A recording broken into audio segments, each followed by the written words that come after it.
Sebo Paul put, it is high time now. Our man Kakande gets some minutes on the national team. If Paul Put knows what journalists go through, wadadda bamuddusa nga buli kaseera anona akacupa k'amazzi.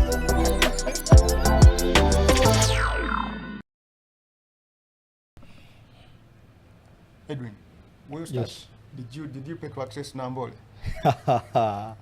My God. Yeah, I paid, but I did pay to put the statement clear. But I moved in with my brain and ears. So for whatever I saw and heard, I report it with the most sincere mind. You're answering your own question. Did you pay to access Nambole? I didn't pay. I surely didn't pay. So you're the people who watch matches for free and start talking. Yeah, but there are many people who watch matches for free, including the person who sent the message to the journalist. I don't think he pays. And neither do the people close to him do pay. But at the end of the day, we are doing our duty just like he's doing his duty. I think we all know that I can pay the ticket of Uganda Cranes surely. But I think it goes past the point of paying. It goes to what I do when I get the media accreditation card. Because I cannot access the media tribune with just my ticket. I cannot talk to the coach with just my ticket. So I think this whole point of accreditation goes beyond the whole point of just paying and watching the game.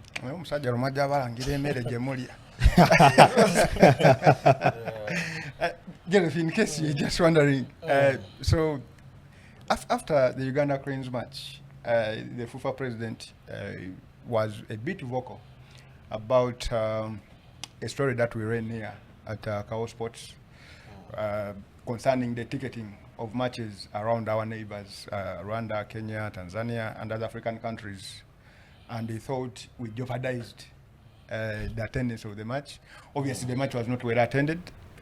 So in his reaction, one of the things that he said was Ghana shouldn't be talking because they access the matches for free. So they shouldn't be setting a precedent for fans not to attend matches because they watch matches for free. And talked a lot of stuff. But welcome to Kawowo first of all. Thank you very much. That was the start of a conversation. Yeah, so I was following that conversation online when the good leader was complaining, and when Ismail was getting the whole idea of like that article. I remember I was listening to him somewhere, and there was a FUFA person in that radio station whom he asked the very question that he based his article on. I didn't get a good answer. I think he didn't too, and I guess that was the origin of the story. Yeah, and I mean, when a head of a federation talks like that, do you feel Ghana shouldn't be doing stuff like it? Was there anything wrong in that article, you think?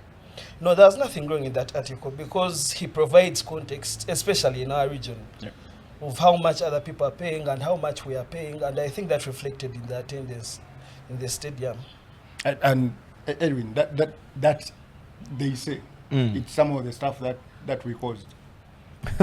No, I don't think. You see, Ugandans are very genuine people. If you do something good, they will let you know. But if you do something bad, they will also be open to you. I can tell you, there are many ways FUFA would have responded to such an article. And I still think they could literally explain, break down, maybe some of the expenses that they incur whenever they organize games. I think it would be a better answer for Ugandans out there, because we all know that we all organize events at one moment. You know, at your home, you've organized a wedding. It might be for your uncle, or it might be for who. But we all know that when people are giving out budgets, there are things that they will not allow the public to buy. You see, things like onion, those things come when they are cleared. A sutia, groomsman, it is cleared. But at the end of the day, when you break down the budget, someone gets to know the total of the expenditure. So FUFA would have come out to say, maybe these are the things we go through. We pay for the stadium, we issue out tickets, we pay a security. I don't know if they should be paid, but at the end of the day, they are paid and stuff like that. But the whole thing of changing goalposts and then you attack the messenger, I think it doesn't makes no sense. And I think maybe as FOFA they didn't take their time to first analyze and come out with the same voice, because just recently the PR or the spokesperson of the federation came out to now again explain to journalists that no, FUFA is not attacking you, we need you, we have worked with you for time and all this. So I think at the end of the day, the two voices contradict each other, because if the president is saying we enter for free, then the spokesperson is showing they need us a lot. I think the two contradict, and at the end of the day, there are many people out there that will feel attacked, because this is not the first time a journalist being attacked in such a manner. Because the first time was the FUFA president said that there are journalists that are paid to go out there and advertise the European tournaments and leagues and then leave out the local league. But I can tell you, Kawowo every day has a local story. Every day we have a local story. Not just we have local stories. We have local stories. And I can even tell you braggingly that we are not just on based on one discipline, but we go all around. Every sport that you know. Recently I found a story of a sport that I've never heard about. But our senior reporter, Ishabide, had covered the story. And that's how much we are interested in local content. That's how much we are interested in local sport. And I think we've done something to ensure that we grow the sport in the country. So if you deem us to a point of not paying a simple ticket of 25k, that is below the belt. Yeah, I want to understand why are journalists that is a target. Of course, in basketball you saw the reaction that JKO had because of the few articles and that were written around some of their players not being able to perform, and they obviously they blacklisted some giants. I mean, why are giants is a target for some of these sports teams, yet the work that we put out pretty much is what is happening out there? You know, it's a challenge for, I don't know, I think it's a society. It's a challenge that when someone fails to explain the scenario that they are in, they now take it to a blame game. You get it? Like when someone asks you, why are you here? Instead of explaining why you are here, you're just saying it was raining, I didn't have transport, and what? Which I think it is easy to explain the scenario. It gives better context. It helps different societies to understand, because at the end of the day, I will understand what FUFA goes through to organize the game. I will understand what JKL players were going through to have a hard game, and that is simple. You know, at the end of the day, no side is harmed. At the end of the day, we are all on the same path. We are all in the same road. We want to grow the sport. But if you see us as enemies, yet at the end of the day, we are the people that help you voice whatever you do, then I think, because at a moment, I think some people, when they get certain things going right, they think everything will go right on their side. But it is no harm when FUFA makes a mistake and they are ready to listen to advice and do things better. Because we are in this industry. By the way, they call us external stakeholders, but they forget we are internal. Tuliba Amunda. So they should be. We are not hit gangs. We are friends of the game, and I think we all want this game to grow, because at the end of the day, those pitches, those players are part of our offices. Yes, I work with Kawowo, but I'm not spending the whole day in office, just like a doctor will do. Part of my time will be at Nambole. Part of my time will be at Nachivu. And you are saying I'm accessing my office for free, and it's a problem? I'm not feeding. Joseph, you see, the thing cuts across.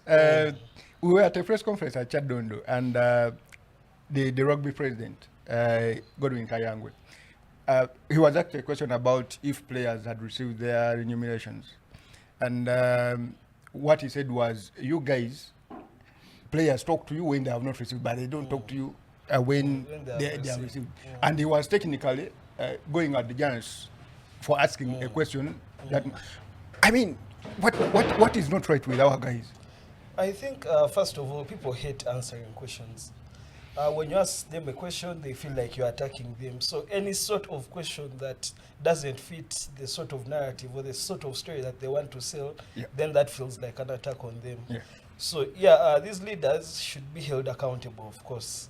And how do we hold them accountable is by asking them these hard questions. Because at the end of the day, when we get that information, it isn't for our own consumption. Yeah. Go ask the hard questions, get the answers, then disseminate, let people know. Guys, welcome to Weekly Wowos. That was just a by the way.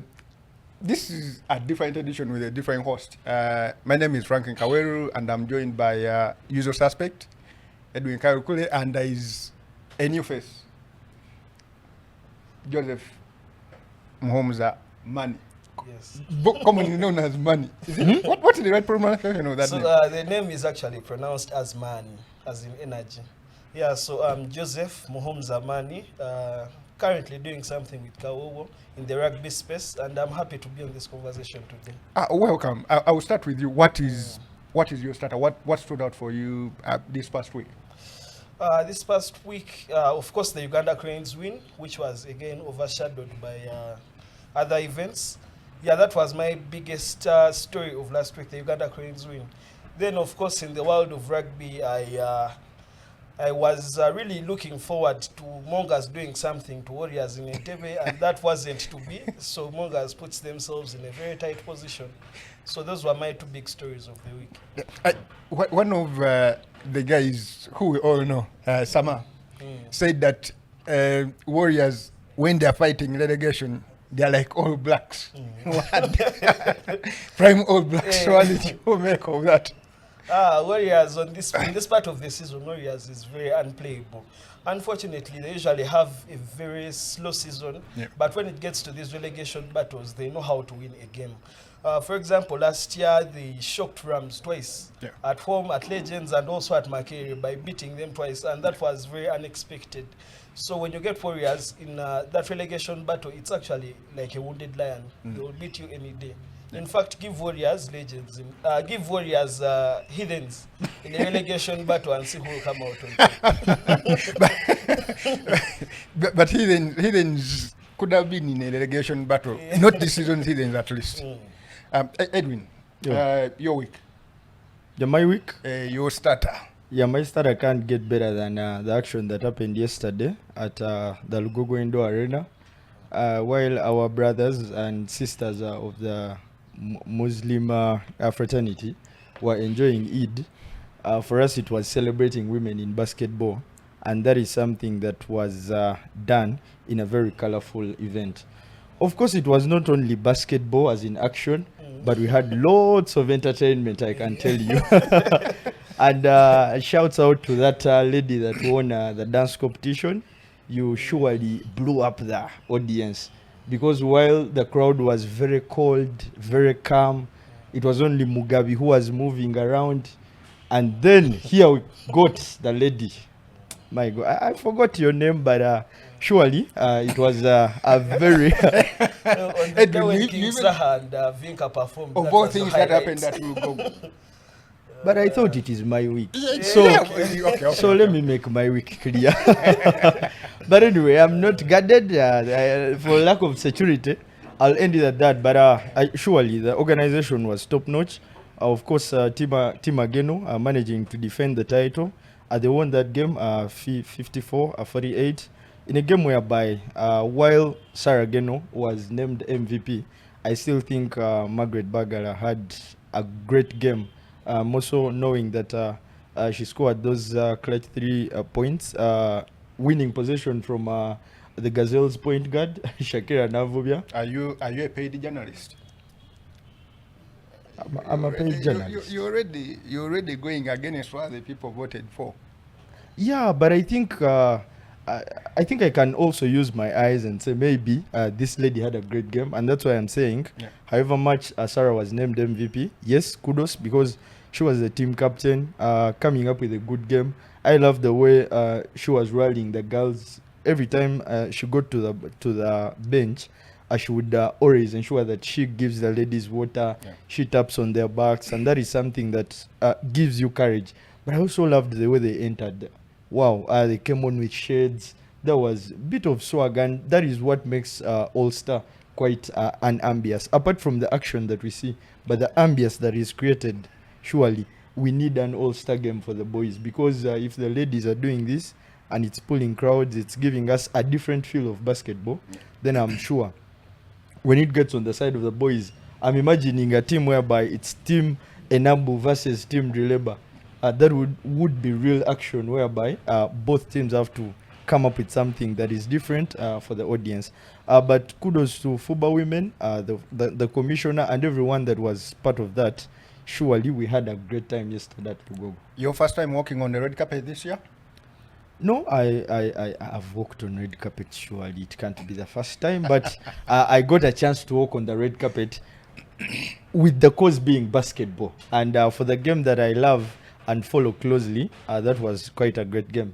I turned up on a kanzu, and I was there to give shouts out to my Muslim brothers and sisters, but on the other side, celebrating women in the game.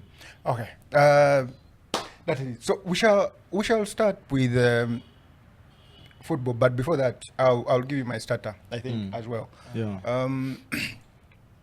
I've never been disappointed this much by sport in just a couple of days. Over the weekend, the baby cricket cranes played 2 games, and to say they were beaten is an understatement. They were harassed. They were. I can't find the right words, but in those World Cup qualifiers, the way we were beaten by Tanzania and Kenya does not show a group of players that has been preparing for this tournament. And if anything, head coach Emmanuel Sanez and his staff have a lot of work to do in terms of skills, especially the batting skills. The boys are way off. It is difficult to explain the kind of performance that the team has put out to in these 2 games.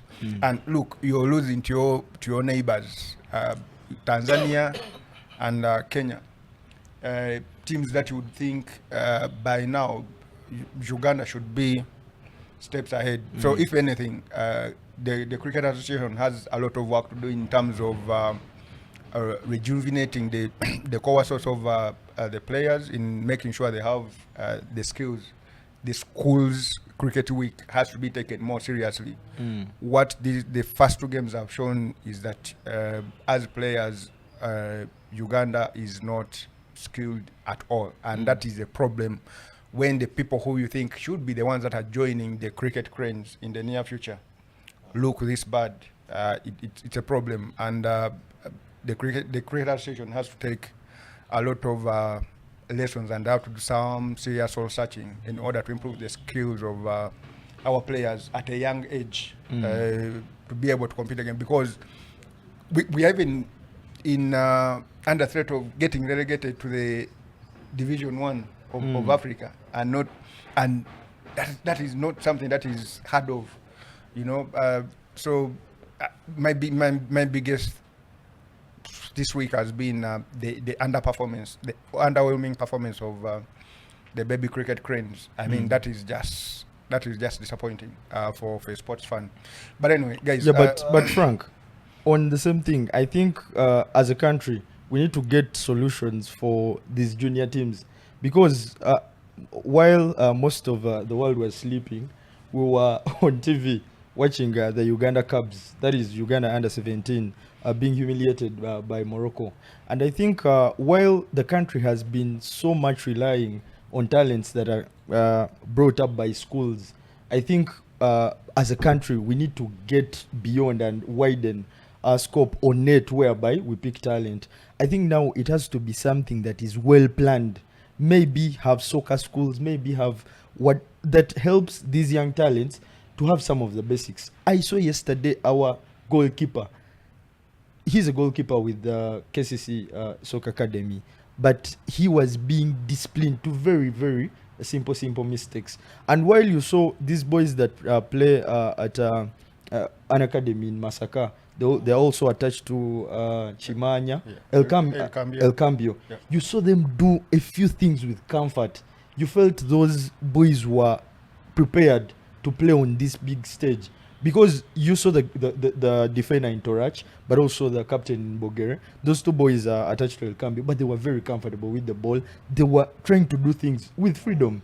And I think that is what has to happen in this junior. You don't have to put a lot of pressure on these young boys because you don't want to prepare them just to win, but you want to prepare them to become better footballers. Do mistakes early and then get better. But I saw our team very clueless. Of course, you can talk about Morocco having around 70% of the players coming from Europe and whatsoever. But I don't think they take you in Europe because you have the biggest foot or anything. They take you there because you have talent. So our boys also should get the required talent to be in such places. I enjoyed how the coach's son, that is, I think the boy is called Riyad. He plays in Real Betis's junior team.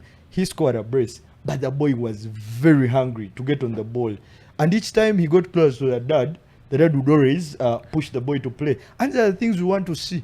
Don't get onto the team because you were someone's son just out of what, but get onto the team because you can add something.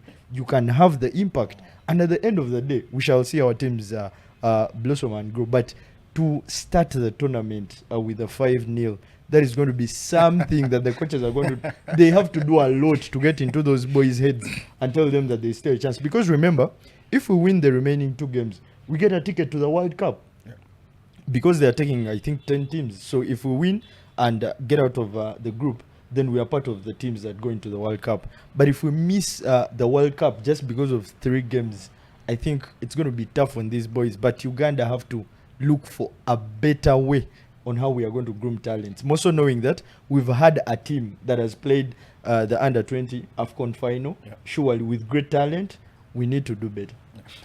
Joseph, I mean, talking about our grassroots development, you've been following the Central Schools Championship. What is the skill set like from those boys? So at least for rugby's case, schools rugby, that is, the top 3 schools, the traditional top 3 schools are still close to each other in skill, but then there is a very big gap. Say, for example, Makerere College, which I would ideally say was number 4. Yeah.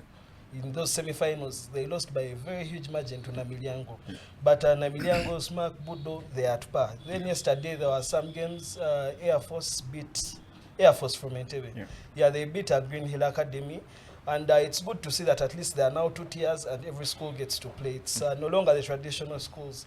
So probably the other schools will catch up very soon. But also still on grassroots. Also, very many clubs are now putting programs for their underage sides. Yeah. And with Chad Dondo having the best program right now, I would totally recommend it. Okay. All right, guys, let's dive into the first discussion of the day. Uganda came off a beating by Mozambique, and we talked about what preceded that. We go to Namboli, a change, first of all, that Edwin, I'll start with you, a change that many people called for, of having Alan Okello and Travis Mutiaba. Some even asked for Jonah Kakande to be given playing time. Yeah. But these 2 were given playing time. What did you see from that game? Yeah, first of all, I saw a team that had come to win and not just defend. I saw a team that had come to win. And in most cases, that is what happens to be a challenge. That we get into games and our first plan is known to be scored. But for us, we don't have a plan to score. And at the end of the day, when they score us, then we are clueless. We don't have plan B. Now, if you don't have plan B, I can't ask for plan C, which normally puts us in a hard position. But when you looked at this team that had Roger Smarto, that had Alan Okello, it had Travis Mutiaba, and then Ashabad Muhammad, all those 4 can cause harm. And I think those 4 had really a pretty much game. Because while many think that defense will start from the defenders, defense can also start from attack. You saw each time we lost the ball, the pressing was good. That you beat Muhammad, you have Rogers on your back. You beat Rogers, you have the midfielders then getting closer. So that means our block was way closer to Guinea, and we limited Guinea's play because on a day when you know that Guinea have the second top scorer of the Champions League, you don't want them to get into momentum. You don't want them to create 4-3-4, 4-5 passes because you know they might harm you because they had a midfielder from Leganes, and so they had apparatus to harm Uganda. But Uganda turned up with the plan being on the front foot, and I think it worked. While Coach Paul Put had tried earlier to use Alan Okello as well as Travis in the same team against Botswana and didn't work. He got Travis off. No, he got Alan off, I think, for the game, and so that didn't work. So for the next games, we didn't happen to see the same thing happen. But this time round, it came, it worked, and I think the coach should now know that it works. So stick to that. But all of a sudden, you will see again Judice Mugabe in our team as a starter, and then we move 2 steps in front, we move 3 behind. Because on any day, if that team is playing like that, then you just want it to grow. You just want it to get into more momentum. Yeah. Because I do think we had great speed, brilliant brains that were on that ball. Yeah. And I think on a day whereby we scored 1, it doesn't literally explain exactly what happened. Yeah. Because by halftime, we could be 3 up. If Shaban converts that, then Rogers Mato scores the where he remained with only the keeper to beat. Yeah. I think we're already 3 up. So Uganda should just now maintain that team and just because on that day I didn't miss Khalid. I can tell you I didn't miss the captain. But also that Uganda squad still has a masquerader in there. Yeah. And I hope that problem is solved soon. That midfield there is a masquerader somewhere. But he played no, he had a decent game on the day when he was playing with someone he has played with before, that is Sechiganda. Oh, for context, I'm talking about Kenneth Semakula. Yeah, so on the day when he played with Sechiganda, you could tell that they already have that chemistry from playing together at Villa. And so he didn't look a lot like a shot in that game. Okay, Edwin, Joseph has touched on it, but I wanted to ask you about the chance that, of course, Khalid's injury gave for Sechiganda and Kenneth Semakula to play together. What did you make of that block? Of course, at the moment now we have to agree that Semakula is not going to leave the midfield. And I want to tell Ugandans, for a matter of your pressure and having good minds and peace, I think we should agree. Rogers Mato, Sechiganda, Bevis Mugabe, and a few players.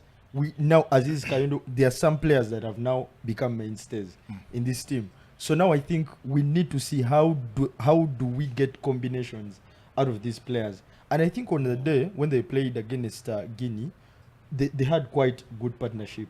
Because for one, you remember that Sechiganda was not moving so much. Yeah. So it was Semakula who was given the liberty to try and roam around. Yeah. And I think Sechiganda gave a good cover for our backline, which allowed other players to play.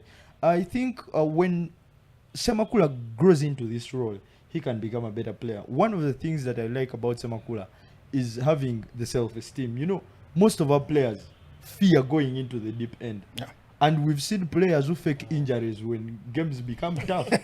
We've seen players who want to run away from games when games become tough. But Semakula is a player that has always stand up.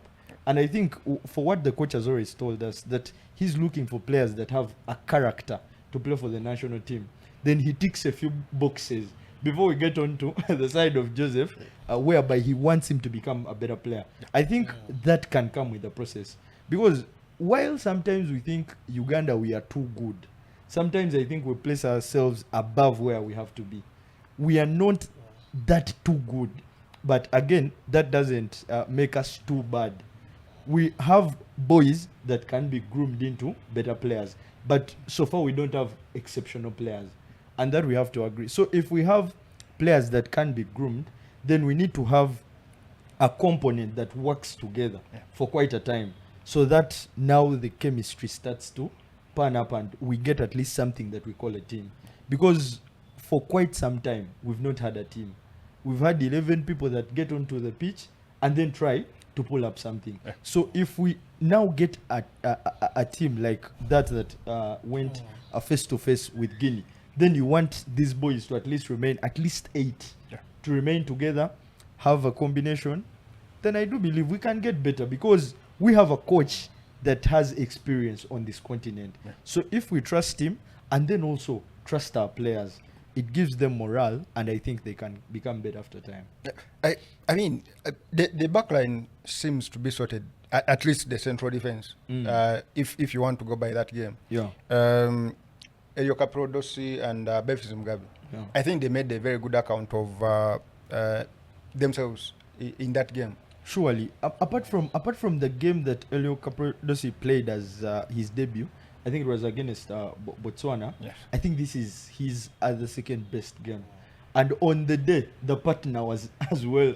I think Mugabe woke up also for that game. Surely, because Mugabe plays in Europe, to put it straight to our viewers. So we believe there are things that he should do easily, such as containing pressure, because he plays in some of the biggest stadiums that you can think about. So we don't think pressure can be any disadvantage to him, but also commanding.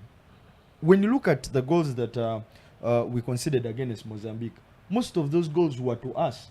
Most of them should be taken as own goals, because you believe we put ourselves in a position whereby we didn't help the goalkeeper, but we didn't help the team as well. So on a day whereby the team was playing in front of the home crowd, I think they gave themselves a good account, whereby they turned up, had a good command, because you felt Mugabe always pushing Aziz Kayondo to go in front. You felt, you saw Bevis Mugabe calling up on Elvis Bomono whenever he got excited. So that shows you that now these are players that are taking on leadership skills. And still, the coach has put it clear that he wants around 6 leaders in that team. It should not only be the captain, because there's going to be times when the captain is up front and you need a leader in the back line. You need someone to put the defenders in order. And I think they did that.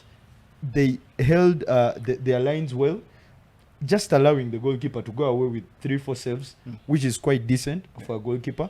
And I think if that is the game that was played earlier before Mozambique, I think we could have we could have more numbers, and we could have better players in a better sense of mind, but also confidence. Because coming out of this game, and that's why I hate international games, they don't allow players to have a sync of games. Because you're playing 2, you break for 4 months, you in those 4 months you can get lots of problems. You can get a kid, you can be chased from school, you can be chased out of your house. Very many problems that can come in 4 months. But at the end of the day, international after players. 4 months, you can't be the same person. surely. So in that back line, obviously, Kayondo has been a bit more consistent, but a lot has been changing with the right back. Okay, even that game, of course, Bomono started before when he came on, when Bomono got some issue. Who is the right player for our right back position? I think we fail to get the best of answers whenever it comes to a question of right backs, because even in the local league, and I think that should be a concern to the custodians of the game, because even in the local league, you fail to come out with a standout in that position, to say that, of course, Wadad has come back to Vipers and he has looked a bit decent. But Wadada has come back to Vipers and he has looked a bit decent.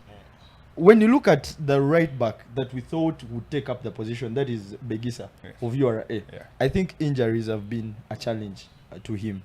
When you look at KCC, they use Gavin, and I think at the moment he looks to be the best of options when it comes to that position. But the challenge he has is that he has also been playing right back and centre back, right back and centre. So he has not gotten the time to master his art, have this position off his mind and back of the foot, but somehow you feel he has looked better.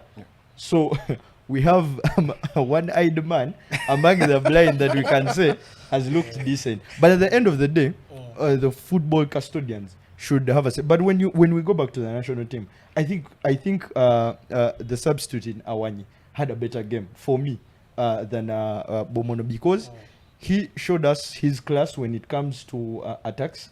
In fact, he sent a man to the flag. I was even shocked. Yes, he sent a man to the forward, flag. I thought it would be more, more laid back. Even that his natural position is a centre back. Yeah, but he did very well going forward, at least better than Bomono. Bomono had a brilliant chance, and he just blamed the man for not putting the ball there. But the ball is literally there. Sure. Just slip on it, it will go in. Yeah, so I really hope also Gavin is given a chance at national team, because he has been in that setup for a while now, and I think his last cap came from under 20. They should give him a chance at the senior level. Edwin, of course, now that Nkola Naguli has been moved to midfield permanently, as you say,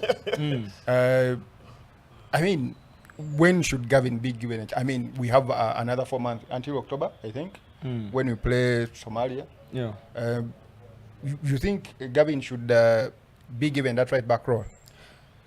I think Gavin is going to have a test, and it's up to him to either pass it or fail it, and that is going to be the CHAN.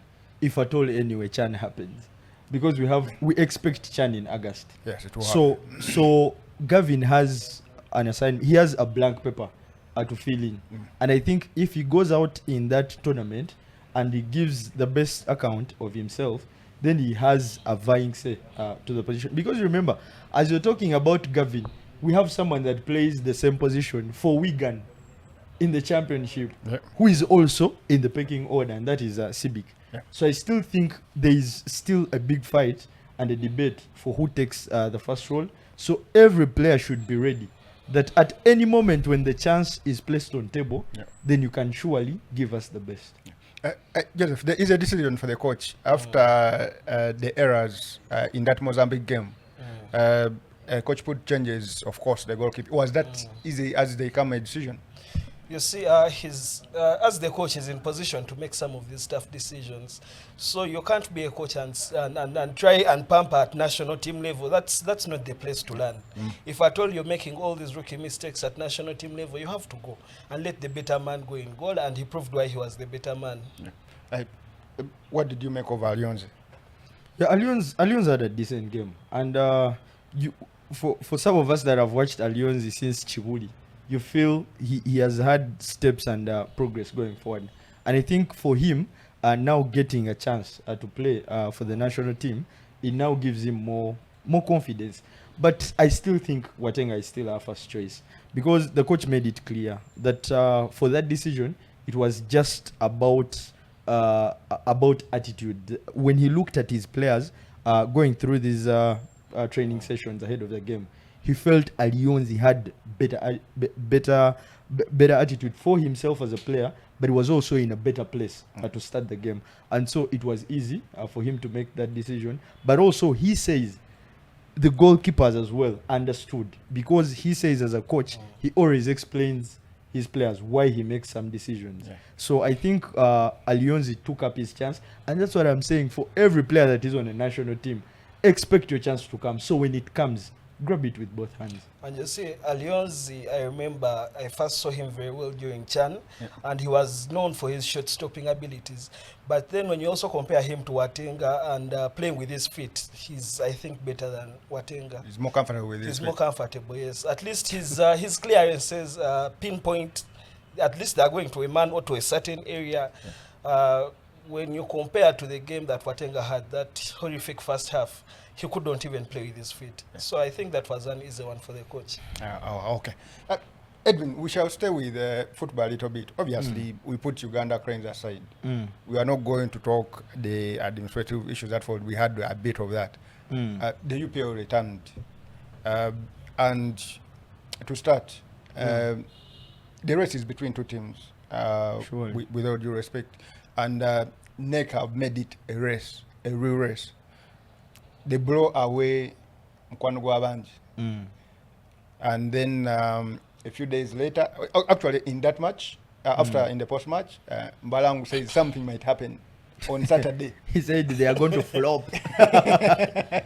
So Maani says it happened on Saturday, Yeah. and indeed Yeah. it happens. And now it is a 2-point gap between Vipers and NEC, Yeah. with NEC to visit Chitende very soon. Mm. How is the title race panning out in the UPL? Of course, for those that have followed UPL for the last two campaigns, I think it has always gone down to the wire.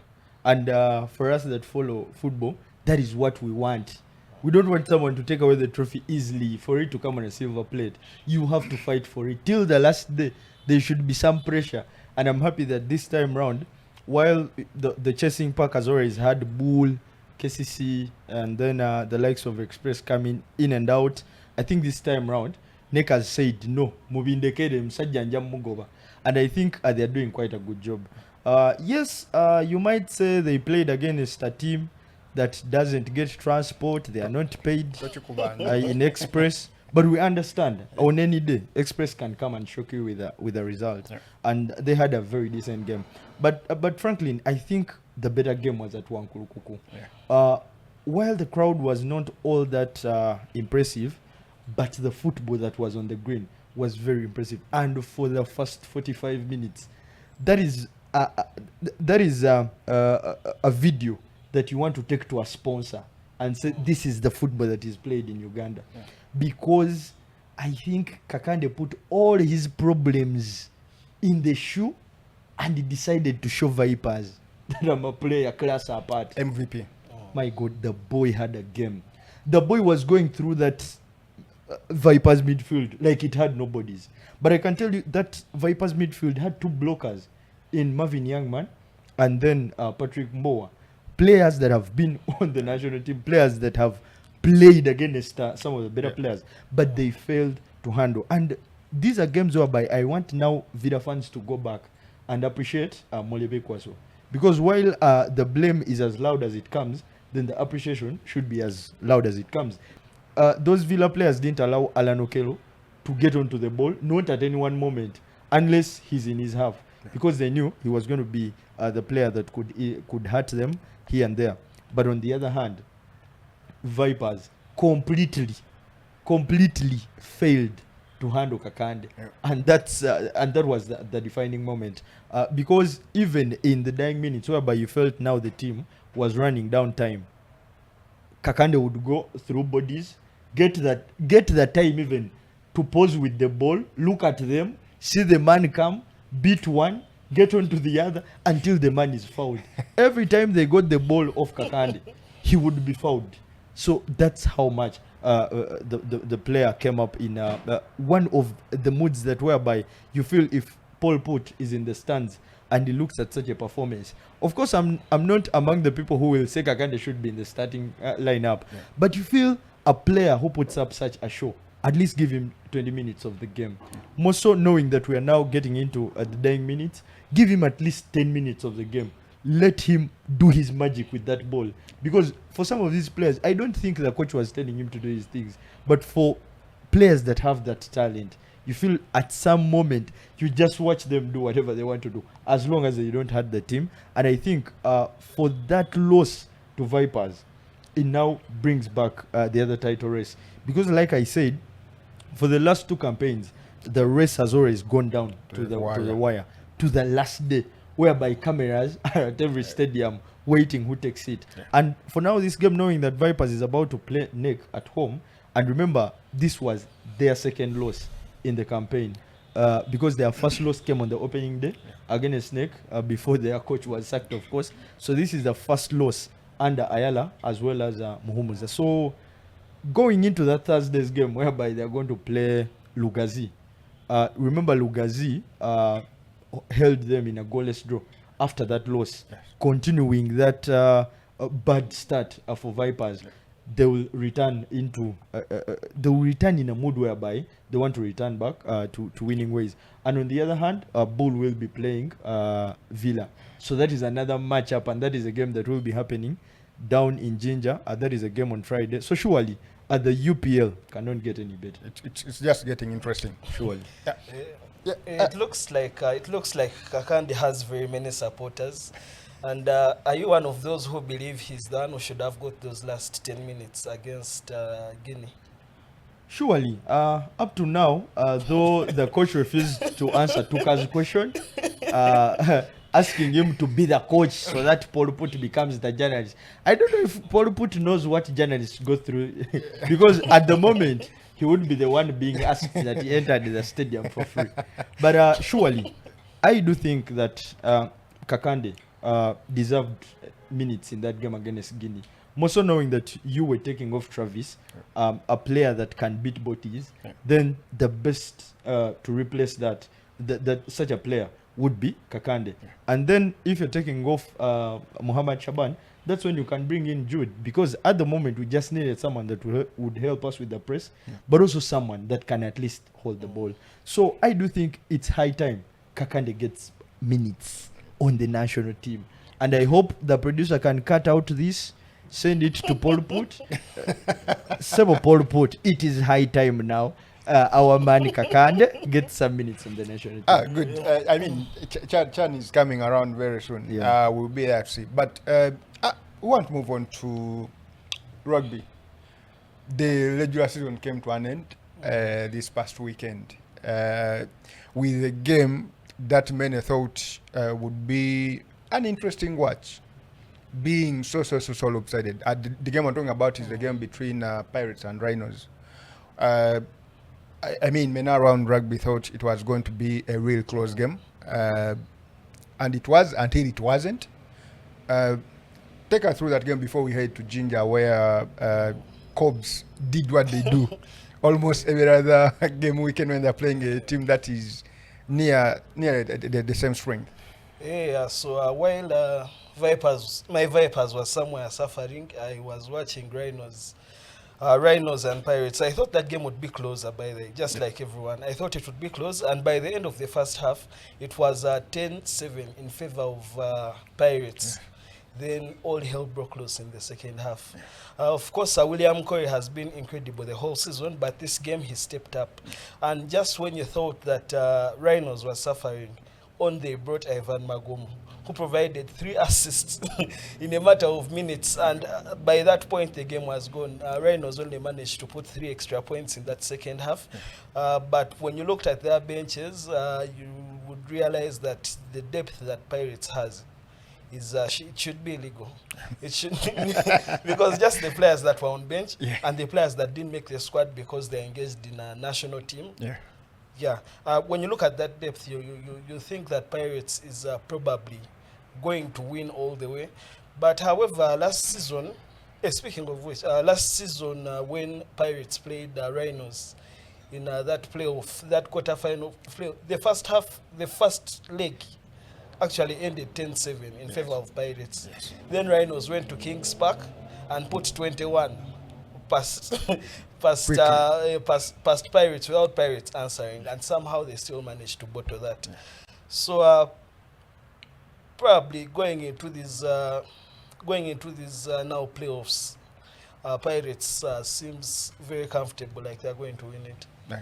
And Cobs seem to be, or to have found a way of winning games off the boot. Happened against Pirates, obviously. The contest that was affected by rain, but Chadondo, I mean, and in Ginger. So on those 2 occasions, they won with drop goals. And then at Chadondo, when they played Heathens, the game was tied 11-11, and with the last kick of the game, Sempeke called for the corner and he said, "Let me do this again." Unfortunately, he didn't. Unfortunately, if you're Heathen. Depending on it. But Cobb's going to Ginger. First of all, that was a test for the scrum. Hippos, you do not have the best scrum in this country, because after pushing, you do nothing.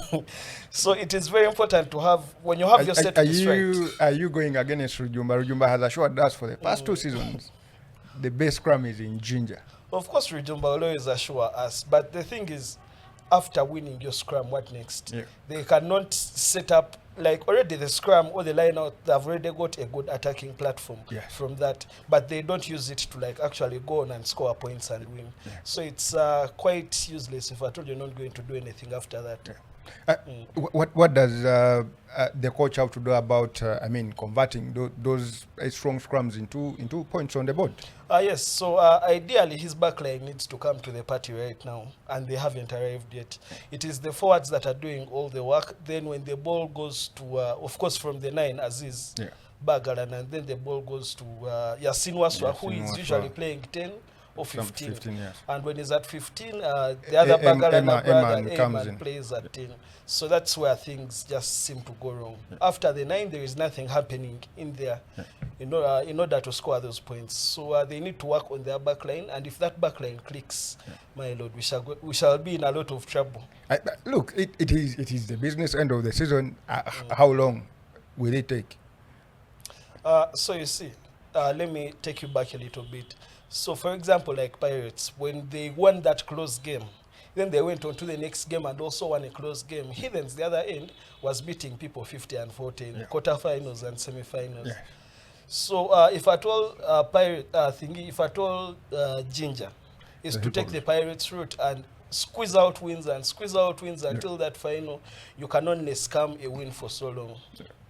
So you'll win your quarterfinals, your semifinals, but eventually the better man will win the final. Yeah. Let's talk about the Chadondo big boys. They have had an unusual season, if I may say that. And obviously that pits them with the other Chadondo side, Sharks, in the quarterfinals. And Sharks have given a good account of themselves, at least the game that they played, the regular season game that they played, even without Chelsea Uhuru, which made that game quite hard for them, especially in the line out. What is going to change about this season? I mean, they have a lot of veterans in that team, and they have been moved up front. Wowos is now an 8th man. Yeah, and Sebuliwa is now playing flank. Yes. So that's where Heathens is. And the only advantage with that matchup is that Sharks won't be with the loaned players, including Uhuru, whom everyone thought was a full transfer, but apparently there are some papers hidden somewhere at Chadondo that showed he was a loan. It was a loan move, not a full transfer.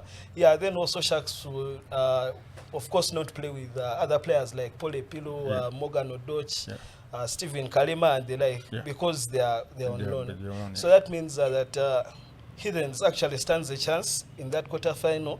But also, if they are to get anything from that quarterfinal, then they will have to trust those boys who are currently in Stallions. Trust those younger boys. Throw them in. This is the best stage to learn. Just throw them in and see what they can do. Otherwise, if they are going to keep on relying on, for example, a 45-year-old Gamma Faizo and a 44-year-old Scott Olwatch to win you games, they can't. It's impossible. You think at this age it is not experience that counts? No, it isn't the experience that counts. Of course, as we know, Heathens can grind out a result. But in reality, the body has to give way at some point. So Scott will probably give you a good 20 minutes, and then that's the whole game. He's done. Same thing with Faizo, who usually plays at the last minutes of the games. When you look at their front row, right now, Heathens doesn't have about 4 front rowers, with the last exit being Santos Senteza, who went for a program in South Africa. Biamujisha is injured. Albright Sempa is injured. So they literally do not have a front row right now, and that's how Cobs managed to squeeze their scrum. However, what they do not have in the forwards, they make up for in the backs. Because when you go from Nicolas Kato, who is at 9, then you play to Foyroth at 10, then they have good centers, Amolo, Wokuto, they have Etwao, they have Etwao hasn't really come to the party this season. Yeah, they also have Okenyi, they have Joseph Oyet. So what they are missing in the forwards, they can make up for in the backs right now. Okay. I mean, Pirates that have been flying are taking on Walukuba. Walukuba have been a little bit off compared to what they were last season. They are gone at a step also back. You think that will be a contest? No, that's definitely not a contest. And Walukuba find themselves again in the position where they found themselves last season, finishing 8th. And once you finish 8th, that's enough for you to survive relegation. The only problem is you get a bad matchup with someone who is at the top. So Walukuba will have to do something special, which we do not see them doing. But who knows? They have good young players. They have a very incredible coach, Coach Leo. So who knows? They can pull out a result, but you do not expect them to qualify after that to get into the semi-final. Okay. So that looks like a straightforward win for Pirates. Very one-sided. And the next one, Buffaloes and Cobs. Cobs have a guy who has picked at a very unusual age. I mean, my guy Simon is playing rugby. I've not seen him play. He's probably been one of the best locks this season. Yeah, Makumbi has been playing the rugby of his life. And the good thing is that he's surrounded by other good players. So that only makes him better. In that lock position, he usually plays with Michael To, who is, for me, the lock of the season. Very strong ball carrier, very good scrummager. And of course, they have a good front row, good flankers, Mochiga, Payasogena. All those are very incredible players. Odhiambo has been the best signing of the season, by the way. So Makumbi finds himself in a team and surrounded by people that are ticking all the boxes right now. So I do not expect Buffaloes to do anything in that quarterfinal. It is also one-sided, unfortunately. The only balanced quarterfinal is that of Heathens against Sharks. You think Hippos and Rhinos are not going to be close? Hippos and Rhinos won't be close. Rhinos, unfortunately, their season is done. The Rhino season that is is done. straightforward. Yeah, of course, there are teams that come to get the 6th, 7th, and 8th position just to survive relegation. And once they survive that, their season is done. They are not looking for anything more. It is only these traditional top 3 plus Ginger Hippos to make it 4 that are actually going for some silverware. So that's not close. Okay, I mean that okay. To you, the semi-finals are pretty much sorted. So you think it's Pirates, Heathens, Cobs, Ginger. Who do you see in the finals? In the finals, that's going to be a Cobs Pirates final. And remember, a final is one game. It's not like the quarterfinals where you can sleep in the first leg, then and you make up for it in the second game. The final is one game. You have to win it. Last year, Heathens won it by just 2 points, 15-13. So whoever plays the better rugby on the day, whoever knows what it means to win, they are going to win it. And in my opinion, that may be Cobs, but Pirates is flying right now. They're impossible. And you see, the thing with depth is that you'll have very many resources, but you can't use all of them at once because this is sport, not war. You can't field all your men. Ideally, you'll have to pick the best 15 plus the best 8 substitutes that are at your disposal, and you'll have to leave out almost 40 other good players. So your depth only counts in the long run. But when it comes to winning that one game, I think I don't want to predict now. It's too soon. Do you feel that is the best final that we could have this season? Yes, obviously that is the best final that we could have. Going by the regular season game that they played, that was so close until that moment when Josiah Sempeke, with his beautiful left foot, when he did things to them, just to win that game by 2 points. So I think we need a rematch of that. Both teams have to show each other that the first time you fluked, you either fluked the win or we deserve a rematch, and that is the rematch that I think everyone wants to see. No one wants to see a final of Buffaloes and Rhinos. It won't happen. Anyway, Edwin, we move on. Last Friday, State Oilers played Jet Jaguars, and like Heathens, State Oilers is in a very unfamiliar territory. They have lost back-to-back games. That doesn't happen often. My memory tells me it has not happened before. I don't remember the last time State Oilers lost back-to-back games outside of their opening season in the top tier. That was in 2013. But to start with, what is not happening right at the Oilers? I mean, it is so early in the season. It's just 2 games. What is not happening right with the team? Yeah, it's tough times at City Oilers, and I don't think anyone at City Oilers saw this happening in such a manner or is used. Because I saw even the graphics guy put out something of a loss with a word win. So it clearly shows that everyone at the club is not used to things of losing and things of always saying hard luck, next time better. They are more about captions of winning and heads up. And, it's always happy times in the camp. But this time around, the season has started tough.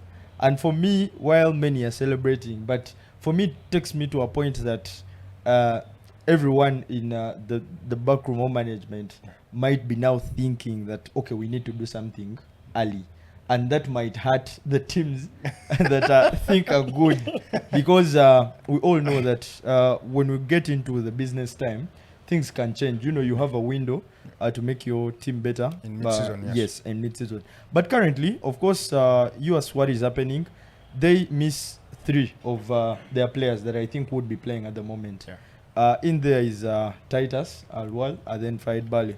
The 2 got surgeries. Of course, Faid Bali getting a minor surgery because he played in the qualifiers of AfroBasket. Then Titus has been at least out for some time. But we expect them to come late April. So we believe the 2 will be adding up. But then the scaring rumor is that Ivan Muhwez might not play the first round. And that goes back to him having a few things that have not yet been on the same page with the management. Which I think is a bit scary.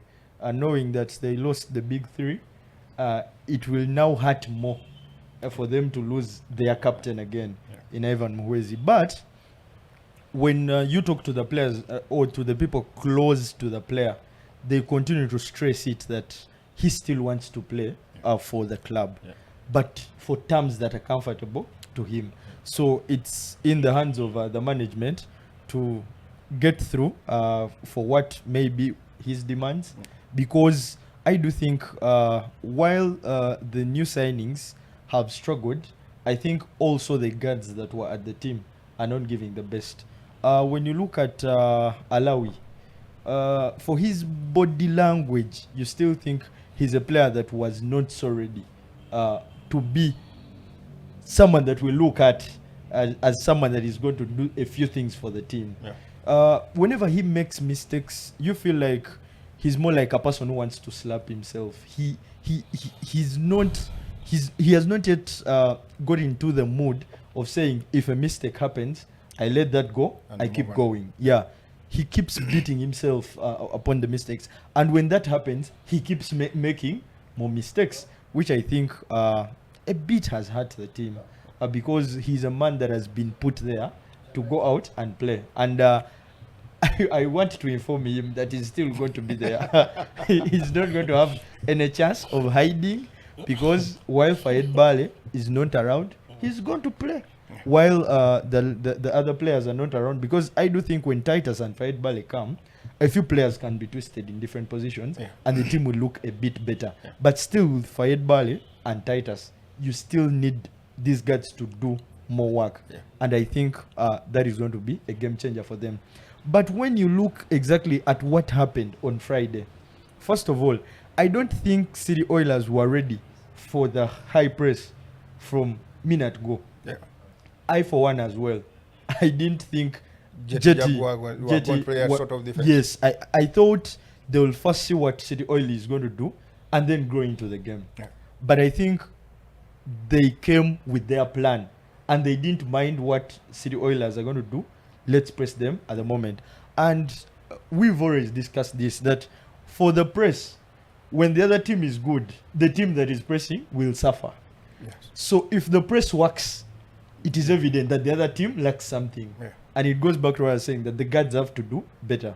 Because if they press, then it's the guards that can help the team come out of such a situation. And I still think that is something that the Oilers should look at. That while they are short-handed, they need to see how they switch the team to favor the situation and go through times. Because, you see, losing can also become a behavior. When you start losing, by the way, a habit. When you start losing, it becomes part of you. Even when you've played a good game, you find yourself losing and you're saying, we tried, but things were not working out. Because that is the same thing that winning can still become a habit. That as even can on become yes, for steroids. even on your bad day, you find somehow a way. go through. And now see the Oilers even on days whereby they do good things. Because I still think in the opening game against Sun Blazers, they were did the good better things. side. Yeah. But they found themselves losing. So going into the season proper, the coaches have to know that now our team is not as big as it has always been. Yeah. So the wings have to be chopped a bit, get more calmer, and play with what you have at the moment.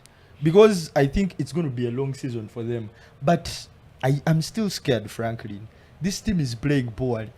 That management is going to get annoyed. And They bring superstar They players. bring superstar players. They beat everyone again. And it's No. going to be it's going to be a problem. But surely. look, the 130k that is at stake for every player has changed a lot with how players approach the game Of and teams course. approach the game. I mean, looking at the kind of competition, not just in that game, but all other games across the league. You want to say that sponsorship is bringing some very serious competition in the league. But here is what I saw in that game particularly. We all know for the longest time, I think JT Jaguars were the most prepared team coming into the season in terms of off-season preparations. Yeah. I think they started the preparations for this season last year, I think around December, at the start of December. That's when they started their pre-season. Yeah. You can say at this point, they're almost near their peak. And it is just 2 games into the season. The kind of energy that they play with and knowing who Coach Sudolanga is, he rewards playing well. As when you give him the effort on defense, you're going to be rewarded with extra minutes. And look, the kind of again also conditioning that the team has to be able to play that sort of defense throughout the 40 minutes without taking the foot off the gas pedal, it's hard. But again, what Coach Leo has done with the boys, I mean, and the girls as well, in terms of conditioning, those boys are so fit that they are going to slide with you the entire 40 minutes. And I don't think the Oilers was ready for that. The fact that they are going to be playing under a very tight defense the entire time. But also, I did not see any sort of structure from the structured basketball that the Oilers plays. They wouldn't put 5 passes together. You know, Benjamin Kawowo, who is now their point guard in the absence of Fayed, I think prefer to drive the ball more than passing it around. So there's not a lot of any structured offense with the way the Oilers played. They were getting baskets from individual brilliance. Let me just drive, go get mine. And that is not going to work with the way Oilers is set up. And if anything, that should be a concern for Coach Andrew Tendo. I mean, going forward, while they played a bit of it in the game against Blazers, they were totally out of team basketball in this game, and it was evident. And the loss was always coming, but you cannot take away the fact that JT Jaguars were the most prepared team. I mean, coming to the season, given their off-season work and the kind of training regime that have been going through, the kind of plays that they try to run, much as, again, JT Jaguars guards are pretty much the same as Benjamin Kaming because they prefer to put the ball on the floor and dribble, but in the dribbling, they're kind of calling a few sets here and there, a few movements from their offense. And that is going to cause problems for many teams that take long to figure out the kind of offensive sets that JT are running. And when you get that and combine it with the fitness, physical fitness, how they have, it's always going to be a problem. But obviously, Fridays are always going to serve big games, but Sud is going to be at the test again this week because they play now Blazers. And I want you to quickly give us what you expect from that game, and we wrap up. Yeah, it's going to be another interesting game, surely. And for the 130 that is earned, I've been calculating the money that so far Coach Ulanga has pocketed. Those are 4 games. The man is getting a lot of money, surely. I need to become the PA of them. But when you look at Friday's game, Coach Sud, if you need a personal assistant, Edwin is available. Yeah, Ulanga, but he wants to assist only with the money. Ulanga normally has books, notebooks, 2 phones, car keys. I can always hold those. Yeah, but when you look at the Friday's game, I happened to be in an area whereby Adrileba was trying to talk to a few fans and a few journalists that were around, and they were asking about how he's finding life at the new side, Namongo. And he made it clear that for the times he has played basketball, he knows basketball is a game whereby teams grow. A gradual process. Yes, you don't just land out of nowhere and become a fluid team. Yes, so he was telling the fans that you need to be patient with us. Yes, we know that we have to do the hard work. We know what the assignment is, but it doesn't just happen like rain. You need to see something grow. And he was in another way, he was trying to calm their expectations, and I think that was good for a player. But he clearly told them that they will always try to give their best in every game that they have. And he also told them that while they are doing that, they're trying to help the younger players who are in that team, that while they leave, they can leave at least a legacy, that while Drileba was at Namuongo, they got a better point guard. While Okello was at Namuongo, they got a better center. And while we're going into this game against Jetty, I do think that Jetty are going to get quite a tougher opponent in who they got in City Oilers. Now that means that if they come with the same approach of high pressure defense, and then you want to start on a very high speed, you're going to play against experienced players that can slow down the game. Yeah. So if they slow down the game, what is your plan B? I think that is going to be the difference in the Friday's game.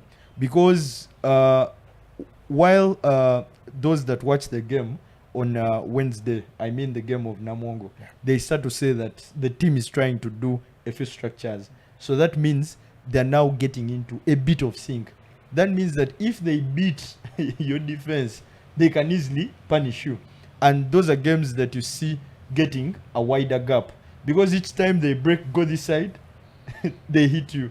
Each time they break, they hit you. And that game can be wider a bit. But I think Coach Ulanga is in a better position to know some of the things because he has watched these games. He has always been on court to watch what other sides are bringing. But I think Jetty will give Namuongo a test, but I still think the Blazers will come out and win that game. All right. We will end it there. Thank you, Edwin. Thank you, Joseph, for coming through. A new face on Weekly Wowos. Expect him. Rugby guy is here. But Frank, we need to send greetings to our host who is in Nigeria. Of course, he's picking lots of L's, but for here, at least we want to celebrate him that he's there, and we are happy to have. Say the man's name. Dennis Musali. Dennis Musali. We are happy to have you there as our representative. Let me hope he's spreading the Weekly Wars gospel down in Nigeria. Oga? Yeah. You detail those people. Yeah. All right. Thank you, guys. See ya.